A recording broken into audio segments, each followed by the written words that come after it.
It's always a bit sus when someone takes something away from you, but then they try to convince you that it's for your own benefit.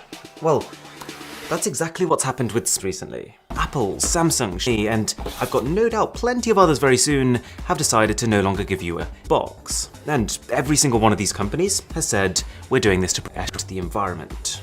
But this got me thinking, is not giving you actually better for the environment? Because yes, on the face of it, of course, if everything else stayed the same, then shipping a phone without a charger means, and it also means that might one day end up in a landfill site. And with this logic, you could look at Samsung's new Ultra box compared to last year's ST Ultra box and think, wow, Samsung, it's half what his.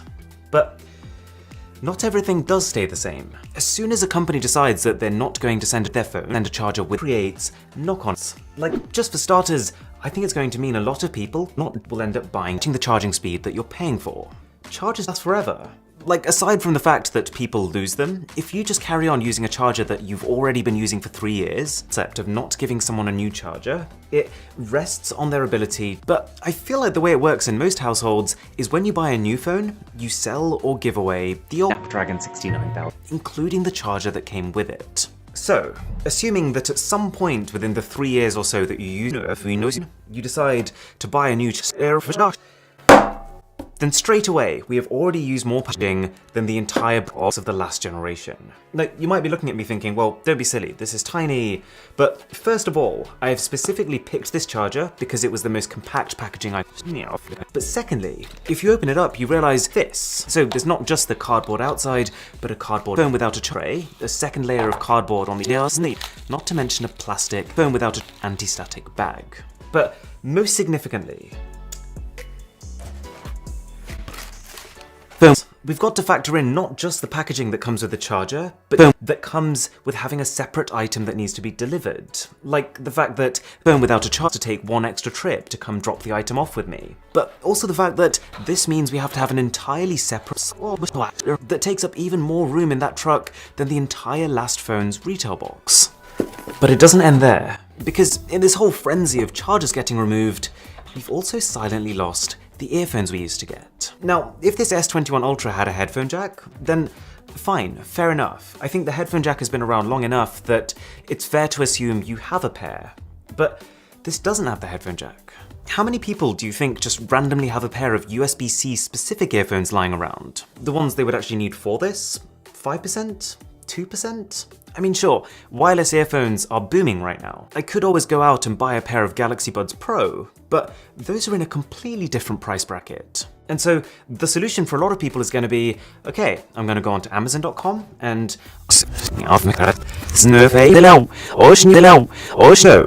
that is what I searched for. And I did find a pair that had some nice compact packaging, but it was out of stock, so really just to demonstrate my point, I ordered the normal headphone jack version of those same earphones. And this is what I got. Let me be very clear. This is how the last gen earphones were presented.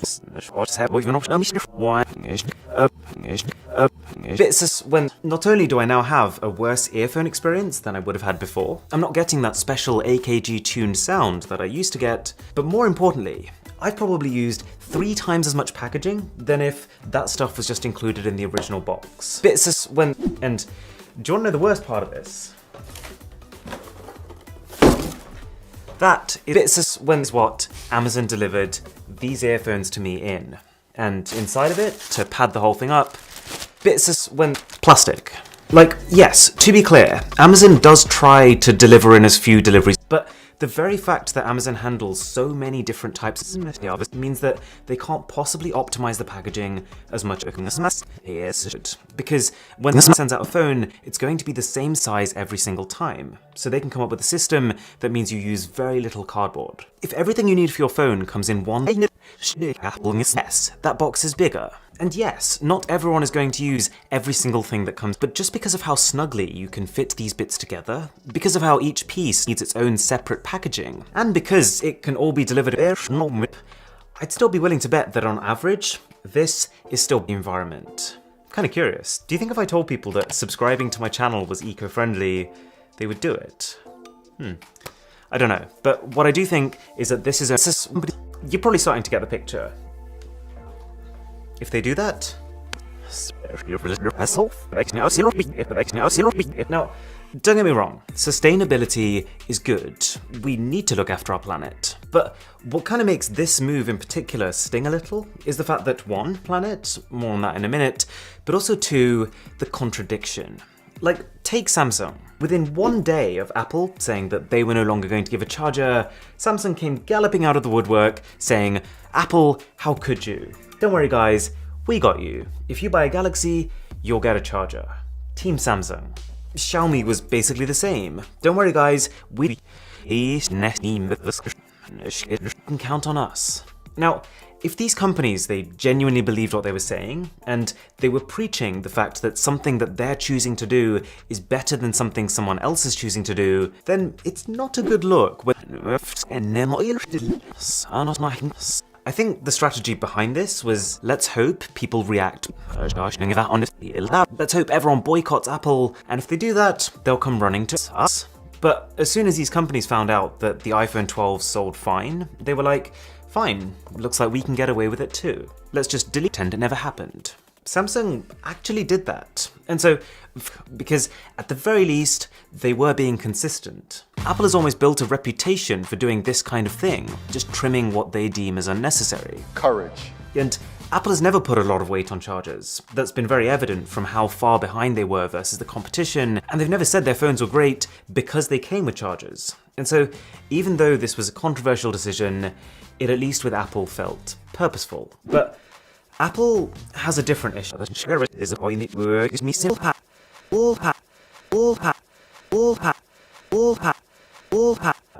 Like how the cable you get in the iPhone 12 box fit the old charger. So if you want to use the new cable, you gotta get a charger. Or two, how they're the same company who, for almost 10 years, have insisted on using USB-C that the entire rest of the industry has moved towards, instead of the USB-C that their own Lightning ports, which has resulted in a whole load of Android accessories that can't be used with Android, and a whole load of Apple accessories we can't use with iPhones. And then there's MagSafe. Apple is strongly promoting the fact that their new iPhones can charge wirelessly using the snap-on attachment. And it's looking pretty likely that from the iPhone 13 onwards, you might have to charge like this, because the phone doesn't even have physical ports at all. Again, I'm sure Android phones will follow suit with this, but the point is that MagSafe, and wireless charging in general, flows in the opposite direction. Because not only do you have to buy MagSafe as a separate item with its own box, but even that doesn't come with the charger that you would need to get the right speeds from it. That's sold as an extra to the extra. And most importantly, wireless charging is inefficient. Because you've got to pass power through 3 or 4 layers of material, you have to basically create an electromagnetic field just to get it across. And by transferring energy like this, a lot of it ends up as a byproduct. See? I was reading an article the other day from Eric on debugger.com, and he found that he was using up 47% of charge his phone using wireless tech. And when you think that you're charging your phone possibly every single day for potentially 3 years that you might use it, that is going to add up big time. Not to mention how he also found that some wireless chargers were actually sipping power whilst not even actually charging anything. So 24 hours a day, energy is being wasted. Now, to be fair to MagSafe, it is about as good. It has magnets in the system to mean that the coils can line up as efficiently as possible, but compared to wired charging, it's still not very good. So, what I'm trying to say here is that, yes, companies want to be green, but what we need to bear in mind is that they only want to be green in so much as it makes them profit. And so, as long as people feel bad about the state of the planet, and so they feel good about buying apparently eco-conscious products, I think we'll be seeing a lot of these kinds of decisions being made. And that's fine, this is how businesses work. But what I do think is disingenuous about this whole no charger situation, is that the way it's being sold to us is not factoring in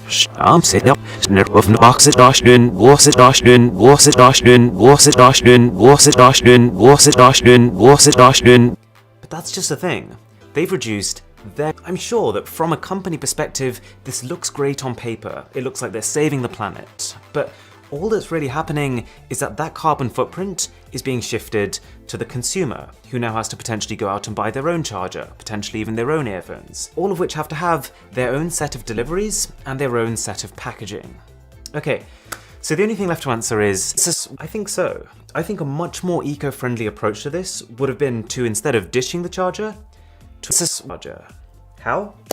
Better materials. We've already actually started seeing chargers based on gallium nitride, which, because it's more efficient, can deliver the same output by using fewer materials and fitting into a so much smaller that you could realistically have a pretty powerful 30-watt charger that actually fits into one of these new slim boxes. And I guess the most important aspect of gallium nitride is that every time you charge your phone using it, it's actually wasting energy. Gallium nitride chargers are up to 25% less energy efficient than just using a normal silicon charger that you might have lying around, which means it could be up to 70% less efficient than using the wireless chargers that we are getting currently pushed. Not to mention, the byproduct of these being less energy efficient means that with a gallium nitride charger, there is less generated, and so they have less lifespan too.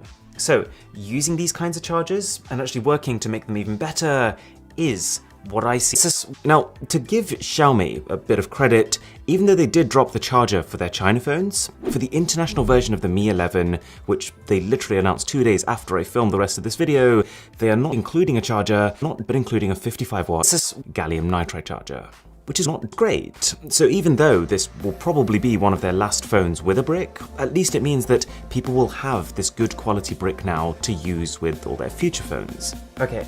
Thank you so much for watching. My name is Aaron, this is Mr. Who's the Boss, and I'll catch you in the next one.